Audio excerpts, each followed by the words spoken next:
Welcome to Rep Matters, where we bring a diverse perspective to tech and venture capital. We sat down with some of Canada's most interesting entrepreneurs and investors in order to understand their journeys, the impact they hope to have moving forward, and how to improve equity and inclusion for the Black community in tech and VC. As well as being leaders in their respective fields, these entrepreneurs and investors all have something else in common. They're Black. Their lived experience as Black Canadians has helped shape their path to success, and we made sure to dive into what it means to thrive in such a homogeneous ecosystem. I hope you enjoy.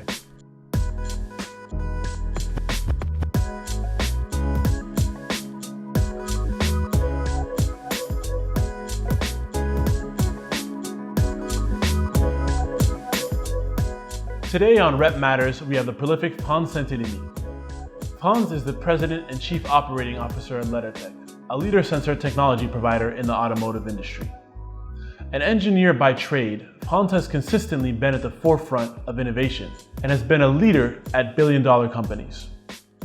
In addition, Frantz is a co-founder and chairman of Groupe 3737, a nonprofit incubator that focuses on supporting underrepresented entrepreneurs in Montreal. Please welcome Frantz Saintellemy. Frantz, welcome to the show. Thank you for having me, Phil. Thank you for being here. We're Groupe 3737, so happy to learn more about the history of this place. Can you start off by telling us a little bit about yourself? What was your journey? How did you get here? And where are you right now?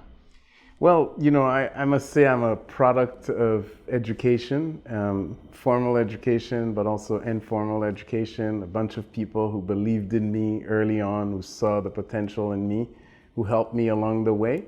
And so, I'm essentially a product of that. I started my life in this neighborhood, my life here in Canada, in this neighborhood, in Saint-Michel. I went to pretty much all the schools in the neighborhood. I moved around, and eventually I found my way to CEGEP and went to university in the States. Early on, I wanted to be a professional athlete, so soccer was my thing. We have that in common. Me was basketball, but soccer. We wanted to be professional athletes. That's right. So, and then unfortunately, life taught me that I didn't have enough skills to be a successful professional soccer player. So I ended up going to school, studied engineering, computer engineering, and eventually started my professional journey in Boston, Massachusetts. At MIT. Yeah, that's true. I also did graduate school at the MIT, and I also have an MBA from McGill and HEC. So it's, education was important to me. And so, if you were to think back on your career, is there a point where you would say you grew exponentially? Is there a point where you'd say, oh, this was a shifting point in my life, and this set me up for the rest of my career? I don't know if it's one point, but there are steps along the way that allowed me to grow as an individual. I think the first one that I can remember is obviously soccer. So I was at a tournament in France, and at that time, I was 14 years old. I was a dominant soccer player here. I was, part of the Quebec Select teams. I was on the Canadian roster program. So I thought I was king of the world. And so we went to this tournament, and the first game we played was against the youth team of Benfica from the Portuguese Premier League. And when we looked at them, physically, they didn't look too different than I looked. In fact, they were smaller than I was. I was much stronger, I felt. And so, immediately within less than 10 minutes, I realized that it was a different league. There was no way that we could ever beat this team. When I reflected back after the game, why were they so superior? Because technically, we're the same age, we did the same, we went through the same journey. But the difference is, since they were 5, 6, 7 years old, they had been in a professional environment, and they were developed to become future professionals, future superstars. And so that preparation that they had, I had probably a tenth of their preparation. So what made the difference is they were so much more better prepared. They were prepared to play internationally. I was prepared to play nationally. So of course I was dominant in my national league, but in the European scale, I was a no-show. I couldn't compete. And so that was I would say the first time in my life that I realized that I need to take whatever I do seriously. And so that's probably what helped me really become so much better at being competitive in my professional world. And so I realized I had to be better prepared than anybody else if I wanted to be successful. And so talent on its own wasn't enough. I needed to really surround myself. I needed to be in the right place and so tech was my thing. I needed to be where tech was happening, where the best technology developers were residing. And so that's one. I would say the second is I met my wife, Vicky, at my brother's wedding in Florida, really? In Miami. That's a story. Okay. And again, I was on a journey of it was all about Frantz, and then the dating scene. Most of the time didn't exist for me because I was so consumed by work, so consumed by being the best professional I could be. And when I met her, my life changed in that instant. And 3 months later, I asked her to marry me. 3 months? Yes, exactly. Wow. Yeah, and 19 years later, we're... 3 months? Yeah. That's bold. That's, yeah. You know what you want. That's great. Exactly. And so does she. That's amazing. When I'm in, I'm in. So that I would say those two events, I can remember, changed my life. And they're part of who I am today. I'm a family man who's a devoted husband and who's committed to also have a successful family life. That's an amazing intro to your personal life as well. I love it. So you mentioned tech being your thing. Why was tech your thing? Where did that come from? Where did that come about? I don't know, maybe it's by accident, but, I wanted to get into a career where, expertise mattered more than anything else. And I felt that tech was going to be that thing. And the other thing too is I'm a problem solver. I like to solve complex problems. I'm curious by nature. And I'm also, very resilient. So, going into tech, you have to have resiliency, you have to be tenacious, you have to love solving complex problems. So these things for me, made it. And also being at the forefront of what's happening in the future. So I'm working today on stuff that's going to happen 10, 20 years from now. And so, I sort of love the idea of being part of defining tomorrow. That's amazing. So speaking of defining tomorrow, you are now the president and CEO of Leddartech. Can you explain what leader sensor technology is and what Leddartech does? Sure. So Leddartech is, we make environmental sensors. Essentially, if you know radar, we make LiDAR. LiDAR is essentially light detection. So we pulse lights on a scene and we get what's reflected back. And then we convert that in a digital format and we apply artificial intelligence, signal processing algorithms to create a 3D mapping of the environment. And that allows us to actually detect, classify, and segment objects so that the car can actually make or understand the scene and have a 3D map that can actually operate at very long distance or even short range to really allow the vehicle to make decisions or to drive autonomously. So in my current role, I don't own finance and legal. Everything else I own. So from engineering to product development to CTO to sales and marketing, business development, product lines, quality, everything that makes the business tick. And I would say my biggest strength is, again, problem solving. And so you can solve problems in many ways. One of the ways most people know how to solve problems is doing themselves. One of the ways you can solve problems is assemble quality teams. And one of my other strengths is recognizing talent and being able to surround myself with world-class talent to address these complex problems, because obviously you can't solve autonomous driving on your own. Yeah. So you need to have very, very talented people working on this complex problem. So part of my journey is to articulate to them the why. Why do we need to go there? And in order to be able to do that, I need to work my way back to the problem. So why is it a problem, and how we're going to resolve it, and why we need to go in a certain way. So I'm more on the why side, versus on the how. Interesting. Why versus how in product development. That's awesome. Yeah. So I want to take a hard pivot now. Yeah. We're going to pivot towards, the Black experience in tech and your Black experience as a Montrealer. So how do you identify? Do you identify more based on your ethnicity, your skin color, your nationality? How do you identify? Well, I can't get away from my Blackness. I wake up in the morning, I look in the mirror, I see myself. But, it doesn't naturally come that way, to be fair. I see myself first as a human being. And so for me, skin color only becomes relevant when others bring it up. So for me, I identify myself as a person first.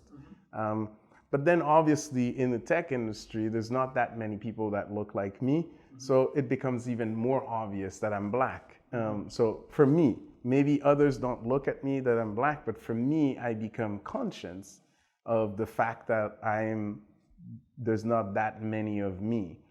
And the ones that look like me, typically, they're not in management or leadership positions. They're usually the engineer, because we do have a lot of talented Black engineers, but they're usually the engineer, the coder, or someone that's part of the team. And so, I always saw myself first as a human being, and then as a Canadian. Everywhere I go, people ask me, where are you from? I say, I'm from Montreal. And even though I lived in the States for many, many years, but I identified myself as a Montrealer and then a Canadian. But then if you peel back the onion, you ask me further questions, and I would say I'm Canadian, but I was born in Haiti. Yeah. So it's a natural reflex for me to say that, I'm originally from Haiti, but, I'm also Canadian. I'm proud to be Canadian. Yeah, definitely. And I think that we obviously have that in common, the Haitian heritage, right? We spoke about kind of where our families were from and things like that. So how do you differentiate sort of identifying as a Haitian versus identifying as a Black person? Because Blackness is all encompassing, and a lot of people don't understand just how diverse Black people are. And so how do you maintain your identity as a Haitian while still allowing for that common life experience that Black people have? Yeah, I can't get away from my upbringing. I was brought up as a proud Haitian. Haitian culture was deep. I spoke Creole as my first language. So for me, I couldn't see myself other than a Haitian who happens to be Black. And so therefore, I agree with you. We are so diverse. There are Black communities. There's not a Black community. Yeah. And so, in that sense, I do feel most of the time that I'm the odd man in the room.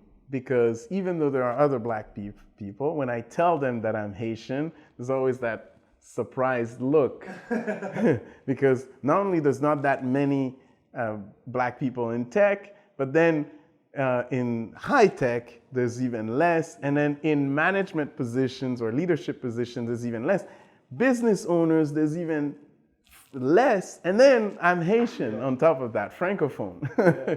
It's one of those things where it becomes obvious that I am different in that sense, but I embraced it. I think I told you, I embrace being the purple cow, or the one that is different in that sense. I never saw it as a weakness. I saw it as a massive advantage, because for me, I can't get away from who I am. So I embrace who I am, and I embrace the fact that diversity is something that we have to work through, and I have my part to play in that.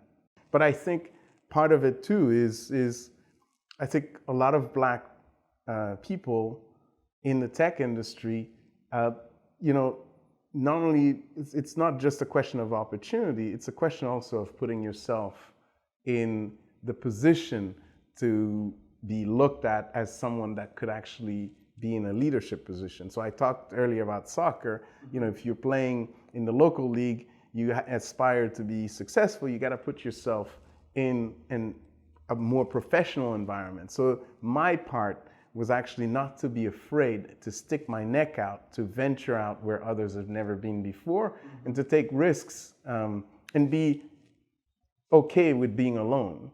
And that set me apart, I think. And so you were still able to connect with your mentors in many other ways. I'm assuming if you didn't really realize that there weren't any other Black mentors, you were still able to connect with them on a certain level and feed off of them and try to emulate them. So they might not have looked like you in terms of skin color, but that's not what you were looking at. Yeah, I mean, a good mentor shouldn't have anything to do with skin color or culture. A good mentor cares about you regardless, right? So, but I think what we are talking about is, having more people of color in position where other people of color could aspire to. So therefore, I think that was lacking, but I don't know if this played against me or for me. I cannot tell you anything concrete to that. I just knew that early on I needed to have people, to surround myself with people that knew more, that were better than I was. And those folks embraced my eagerness to learn. Yeah.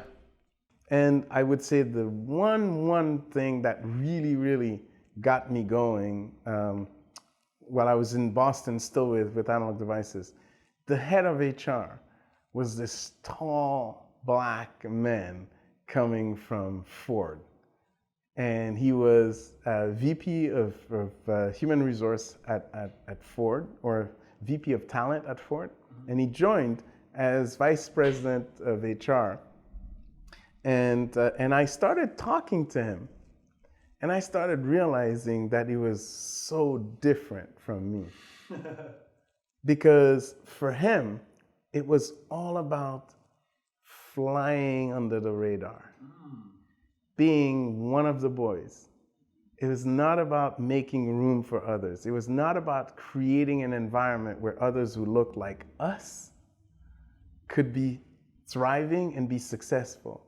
And that was so disappointing because I see this giant of a man. He must have been 6'7", 6'8", soft-spoken, but it was more about him keeping his position rather than opening the door for others, because I tried to have him as my mentor. I tried to have him helping me, understand the dynamics, the political dynamic at Analog Devices.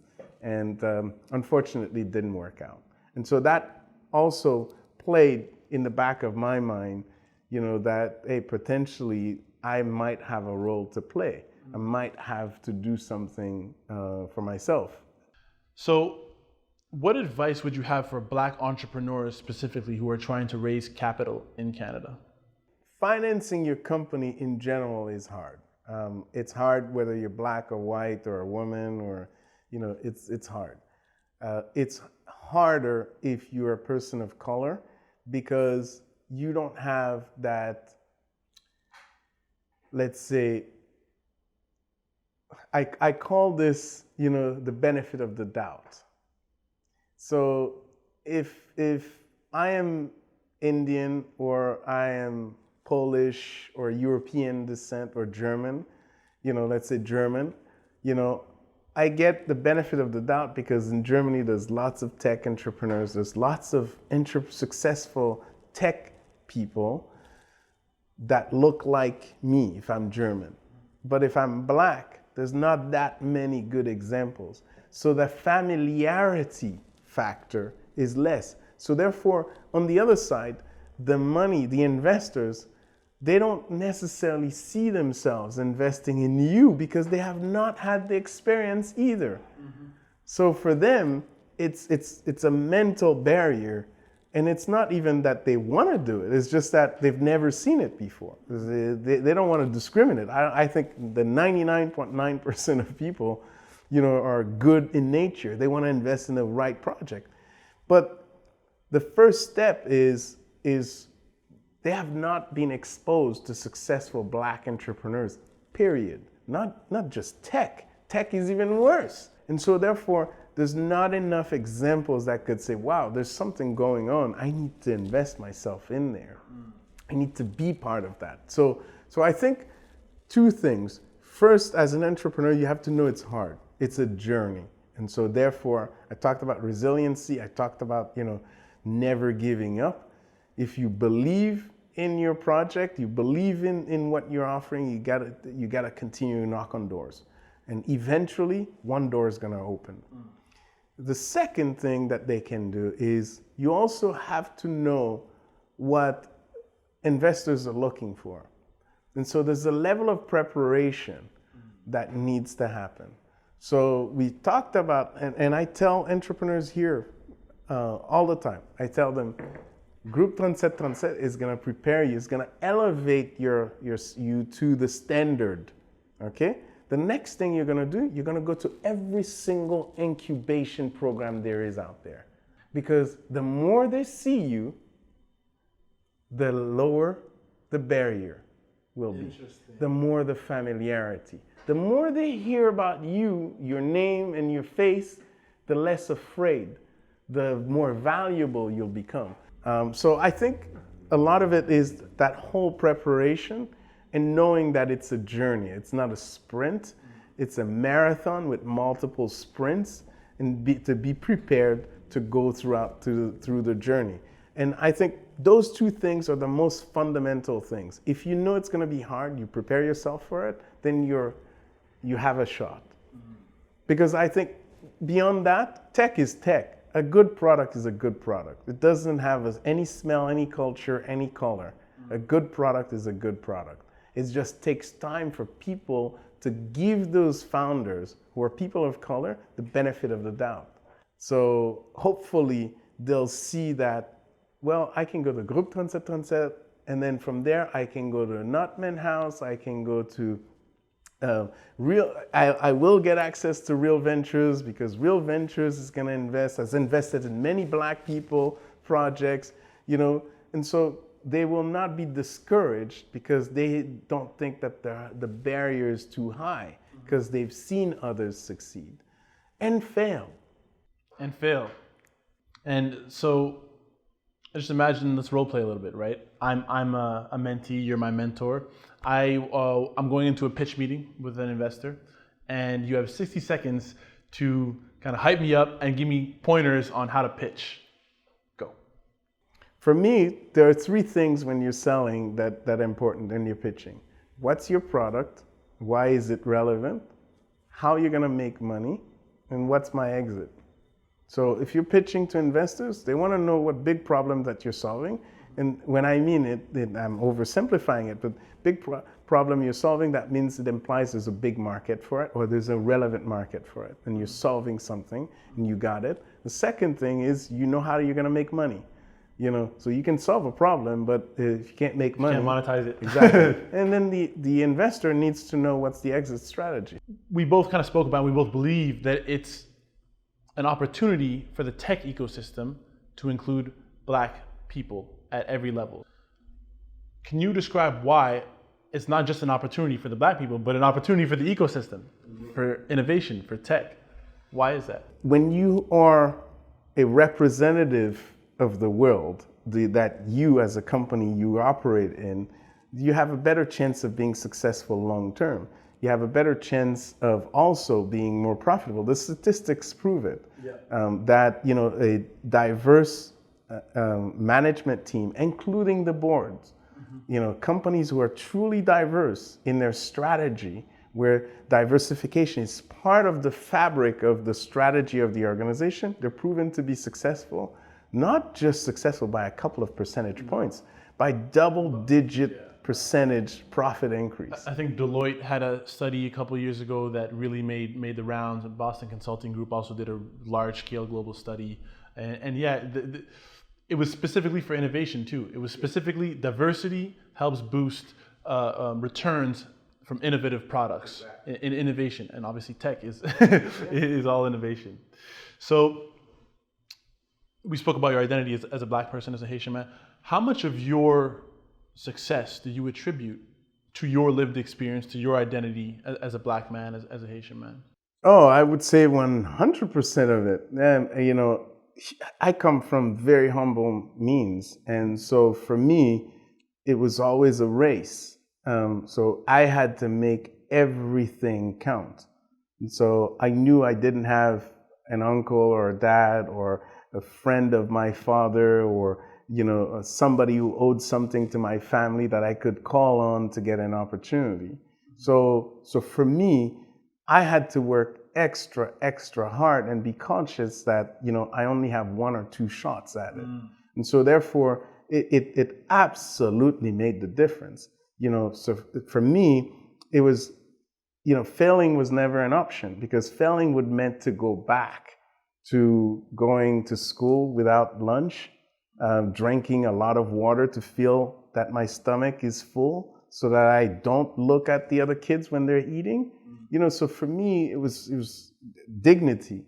And so therefore, I never wanted to go back. And for me, it was, I had to be successful because I did not want my children to have to go through what I had to go through. You know, it's one of those things where my journey, where I'm coming from, my upbringing, and my mother always said, you know, you may be poor, you may be hungry, but you have to respect who you are. You have to have dignity, and do never let anyone look at you down because you're hungry. You know, and so therefore, you know, that gave me, you know, strength to keep going even when the going got tough.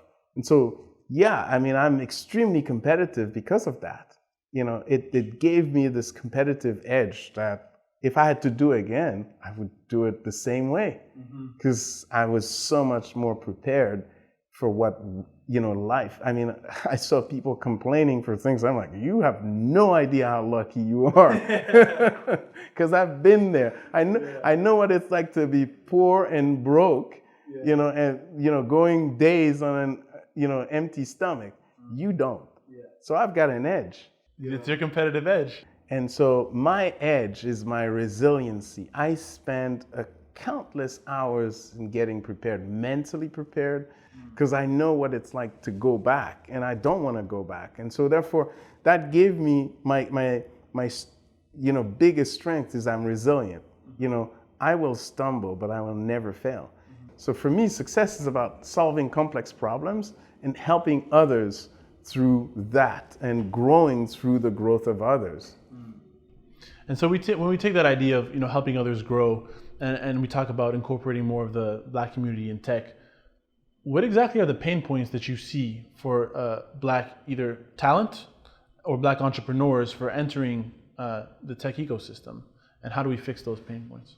You know, so to me, there's, on one hand, we have to do our part, you know, us as Black communities. So we have to make sure our kids are exposed to STEM early on, because that's the ticket to the door. But once we're in, then we also need those companies to come closer to us, because don't ask, you know, the young kid that's born in New York to go move to California and hope to be successful.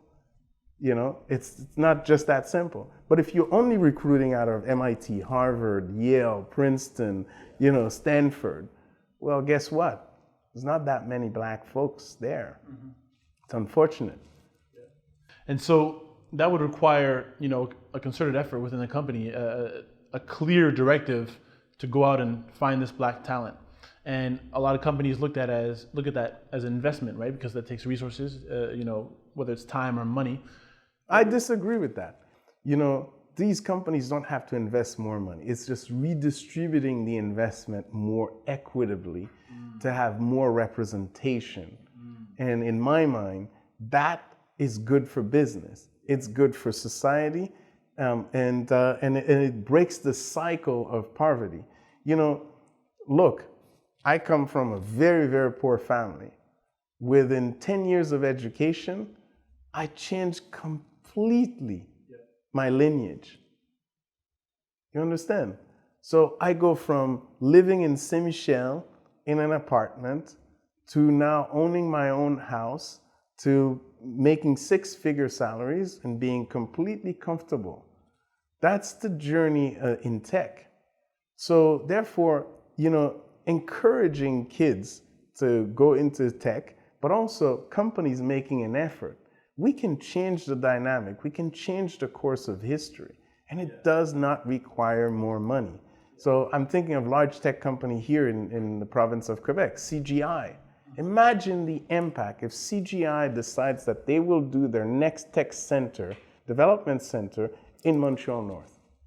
Because it's right across the bridge from Laval. And the fastest growth city in the province of Quebec is Laval. Yeah. And guess what? One of the fastest growth subsegments is the minority segment. Imagine that. Now you put it in Montreal North. It's just 5 minutes from the other side of the river. What that does for Montreal North or Saint-Michel, or what that does for the North, there's a huge difference. And they're not that far. They're right here on Boulevard Crémazie. And I'm not singling them out. I'm just saying how easy it is. And it would be cheaper than being downtown. In our previous conversations, we've touched on the sort of mindset, the entrepreneurial mindset of the Black community versus the entrepreneurial mindset specifically in the tech ecosystem.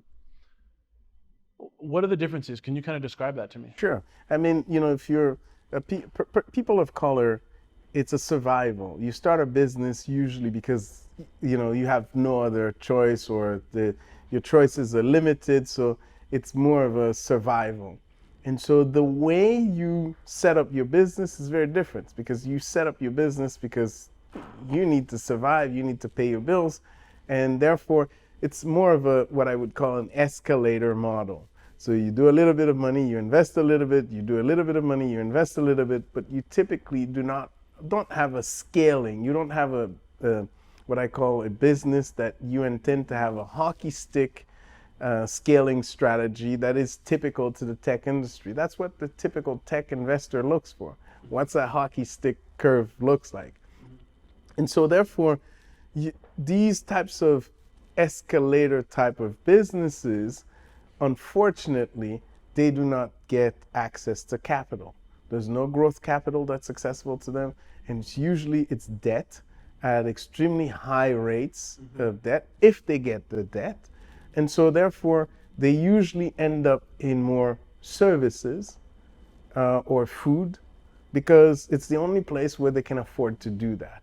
If you're gonna have to buy machinery, and you're only saying you're gonna grow 2-3%, you'd better have really, really good deep bank accounts, because no one's gonna invest in your business. But if you're gonna buy equipment, so you're gonna grow 20, 30, 40, 50% every year, then that's the model that's the typical investors look for in the tech industry. And so I think that creates a dislocation between what the industry is looking for and what the Black communities are providing. And so there's some work that needs to be done. But I am very, very enthused by what I'm seeing. I see projects from, artificial intelligence to stem cells to bio to eco to the e-commerce to as well as food, vegan food. So I see all types of projects coming from the Black communities, and the quality of the products are greater, the quality of the projects are greater, and they are more in the mold of what the tech industry's investors are looking for. So I'm quite optimistic about the future. We just need to give them more access to capital. So you think that that's how we bridge that gap from more of a survival entrepreneurship mentality to a more scalable, fast-paced scalable model? Is it access to capital that's the barrier? Yes, but I think I mentioned this to you. We need to create champions. We need to create successful models that others can look up to and say, they did it, I can do it. So where the tech community can be successful and can help bridge that gap is, in my mind, twofold. Capital is one. So if you're an investor today, you're thinking in your portfolio, you're making 10 bets every year. what do you have in your portfolio that's people of color?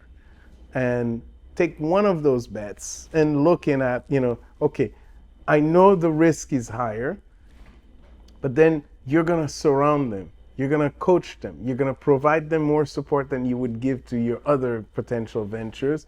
Now, it requires more effort, but in my mind, the results can be there, right? So taking a risk in investing in a black venture.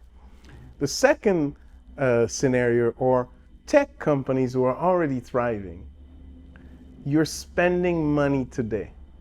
You're buying things. You're outsourcing projects. Why don't you take, if your spend is 100 and your outsourcing budget is, or you're buying for 100, why don't you take 30% of what you spend and say, I'm going to spread the wealth around. And I'm going to look for suppliers that are from minority, that are black, or that are people of color, indigenous, LGBTQ, that I'm going to spread that same money better. Yeah. So, I mean, it sounds overall and this is truly what I believe. The black community should move towards tech, and the tech community should move towards the black community. And in that space, everyone wins. Everyone wins. And I firmly believe that. Thanks for watching Rep Matters. Keep the conversation going by liking, commenting, and especially sharing our videos with your community. Stay updated by following us on Instagram, LinkedIn, and Twitter, and subscribing to our YouTube channel. See you next time.